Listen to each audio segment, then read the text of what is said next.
പ്രഭാതവന്ദനങ്ങൾ. Morning ഡ്യൂവിലേക്ക് എല്ലാ മാന്യപ്രേക്ഷകരെയും ഒരു പ്രാവശ്യം കൂടെ സ്വാഗതം ചെയ്യുകയാണ്. കുരുതി ലേഖനത്തിൽ നിന്ന് ഒരു വേദഭാഗം വായിക്കുന്നു. 1 കുരുതി ലേഖനം 4-ാം അധ്യായം അതിൻ്റെ 7-ാം വാക്യം മുതൽ. നിന്നെ വിശേഷിപ്പിക്കുന്നത് ആർ? ലഭിച്ചതല്ലാതെ നിനക്ക് എന്തുള്ളൂ? ലഭിച്ചതെങ്കിലോ ലഭിച്ചതല്ല എന്ന പോലെ പ്രശംസിക്കുന്നത് എന്ത്?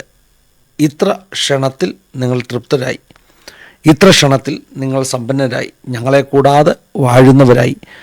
അയ്യോ, നിങ്ങളോടുകൂടെ ഞങ്ങളും വാഴേണ്ടതിന് നിങ്ങൾ വാണുവെങ്കിൽ കൊള്ളായിരുന്നു. ഇത്ര ക്ഷണത്തിൽ എങ്ങനെയാണ് നിങ്ങൾ തൃപ്തരായത്? ദൈവമക്കളെ, ഇന്ന പ്രഭാതത്തിൽ നിങ്ങളോട് എനിക്ക് പങ്കുവെക്കുവാനുള്ളത് നമ്മുടെ ആത്മീയ വളർച്ചയുടെ അടിസ്ഥാന ഘടകങ്ങളിലൊന്ന് അസംതൃപ്തിയാണ്. അസംതൃപ്തി എന്ന് പറയുമ്പോൾ ഹൃദയത്തിനകത്തുള്ള സ്പിരിച്വൽ ആത്മീകമായ അസംതൃപ്തി.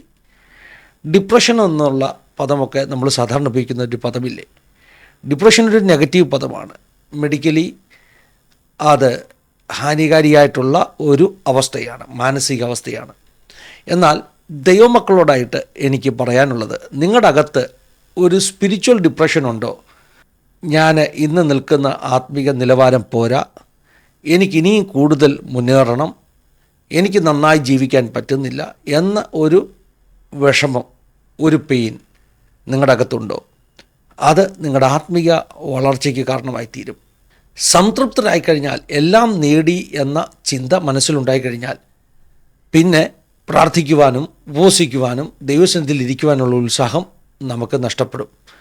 ഇവിടെ പൗലോസ് ചോദിക്കുകയാണ്, ഇത്ര വേഗത്തിൽ നിങ്ങൾ തൃപ്തരായി തീർന്നു പോകും. ഒരു ആത്മീക അസംതൃപ്തി ഹൃദയത്തിലുണ്ടെങ്കിൽ, കുരുതി ലേഖനത്തിൽ തന്നെ 2-ാമത്തെ ലേഖനത്തിൽ 7-ാമത്തെ അധ്യായത്തിൽ പൗലോസ് പറയുന്നുണ്ട്, ദൈവഹിതപ്രകാരമുള്ള ദുഃഖം അത് എത്രയധികം മാനസാന്തരത്തെ, രക്ഷയ്ക്ക് വേണ്ടി ഉളവാക്കുന്ന ഉത്സാഹത്തെയൊക്കെ നമ്മുടെ ഉള്ളിൽ ഉളവാക്കുവാനിടയായിത്തീരും. അപ്പോൾ ദൈവഹിതപ്രകാരം നമ്മുടെ മനസ്സിൻ്റെ അകത്ത് ഒരു സ്പിരിച്വൽ ഡിസ്കണ്ടൻമെൻറ്റ്, ഒരു ആത്മീക അസംതൃപ്തി ഉണ്ടെങ്കിൽ അത് നമ്മുടെ ആത്മീയ ജീവിതത്തിന് വലിയ അനുഗ്രഹമാണ്. വേദപുസ്തകത്തിൽ അങ്ങനെ ഒത്തിരി വാക്യങ്ങളുണ്ട്. വിശക്കുന്നവരെ അവൻ നന്മയാൽ തൃപ്തി വരുത്തി എന്നാണ് സങ്കീർത്തനക്കാരൻ പറയുന്നത്. വിശപ്പില്ലാത്തവരെയോ സമ്പന്നന്മാരെയോ അവൻ വെറുതെ അയച്ചു കളഞ്ഞു. അപ്പോൾ നമുക്ക് വിശപ്പുണ്ടെങ്കിൽ മാത്രം നിൻ്റെ വായെ വിസ്താരത്തിൽ തുറക്കുക, ഞാൻ അതിനെ നിറയ്ക്കും. ആഗ്രഹത്തെയാണ് കാണിക്കുന്നത്. അസാധാരണമാകുന്ന ഒരു വിശപ്പ്, ഹൃദയത്തിനകത്തുള്ള ഒരു ഡിസയർ, ഒരു ആഗ്രഹം നമുക്കുണ്ടെങ്കിൽ അത് ആത്മീയ വളർച്ചയ്ക്ക്, കർത്താവിൽ നിന്ന് കൂടുതൽ പ്രാപിക്കുവാൻ കാരണമായി തീരും. ദൈവം നമ്മെ സഹായിക്കുവാൻ അനുഗ്രഹിക്കുകയും ചെയ്യട്ടെ.